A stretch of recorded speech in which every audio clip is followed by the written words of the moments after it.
Former Santa Rosa police officer Barry Broad testified as a use of force expert in the George Floyd trial, defending the actions of Derek Chauvin.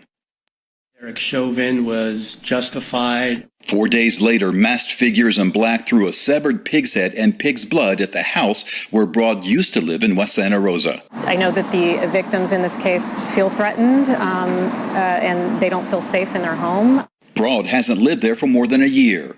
A short time later, police suspect the same group covered the hand statue in a nearby shopping plaza with blood, posting a sign, "Oink Oink." The I-Team is getting possible new insight into that attack and other recent acts of vandalism from a Sonoma County business owner and Trump supporter who infiltrated a group of anti-fascist activists. I saw that they were here, I read their manifesto, and I could tell that they were a threat to the community, and somebody needed to do something about this. The manifesto posted online for SoCo, Sonoma County, Radical Action, or SRA, says, "Do not hesitate, do not wait. The brick in the street is meant to be thrown. The paint in the can is meant to be sprayed. The cop in your head is meant to be killed." The Trump supporter was able to join the group that communicates through the encrypted messaging app Wicker. And you express that you're of a like opinion. Oh yeah, you said comrade, I want to smash the system the same as you, make them not feel alone, because that's what they really want to hear, is know that there's more people like them. He saved messages, documents, and recordings of their meetings. The I-Team has learned the group's leader, who goes by the screen name Marb, is a 25-year-old college student who was arrested for felony assault on a police officer last year at this Oakland riot after the death of George Floyd. The district attorney declined to file charges.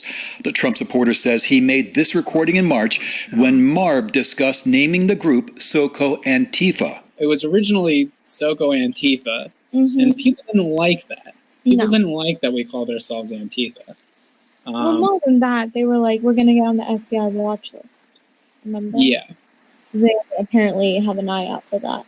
Marb also talked about that same hand statue being vandalized on other occasions. Did someone use stencils? Do you know? Nope. Freehand. Oh, really? Okay. Yeah, it was actually a lot easier for this situation. So this is the list here. The infiltrator tells me he copied what the group calls its target list, people they want to dox, to publish their private information, their addresses and phone numbers, to surveil them for possible vandalism. After his testimony, they placed Barry Broad at the top of the list, and within an hour of the attack on his former house, Marb is back on Wicker at 3:48 a.m. telling the group, "Hey y'all, late notice, but some comrades took action at a house owned by Barry Broad, and if someone could swing by in the morning and get pictures, our comrades would be very grateful." The target list also includes the head of the Deputy Sheriff's Union, what they call killer deputies, officers involved in fatal confrontations, and Trump supporters including Sandy Metzger. And I really came out strongly against Antifa and BLM. Metzger heads the Santa Rosa Republican Women Federated, and I broke the news that her name appears on the group's target list. It's an obvious question, but does that concern you?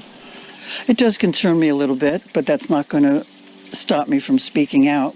Somebody has to speak out. The recordings show the group has already checked out Metzger's house. we went to Sandy Metzger's house. Yeah, we have went to Sandy Metzger's house, but it was too late at night to do any real observing.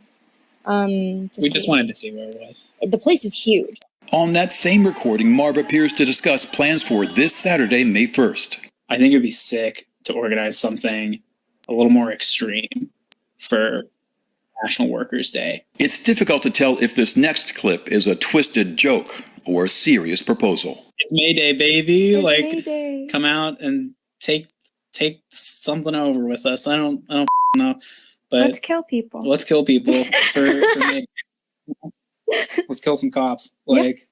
The infiltrator has been in touch with both the Sheriff's Department and Santa Rosa Police about the potential threat. I don't know of any specific threats to my knowledge that have been made. But obviously, if threats are made, then we're going to take those very seriously, and we're going to look into that. Marb refused my attempts to interview him, but the infiltrator intercepted one message from the group leader about Dan Noyes at ABC7 asking about SRA. To firmly restate our position, nobody, myself included, should cooperate with press or cops. The infiltrator tells me he's been careful about protecting his identity during interactions with SoCo Radical Action that began last year. It felt like seeing Antifa getting sort of a pass a lot of the time from government saying that they don't exist, saying that they're a myth, saying that they're just an idea, you know, when obviously they are very real and they're a big threat. Since I've been working on the story, Marv has been taking down his social media accounts, both the private and public ones.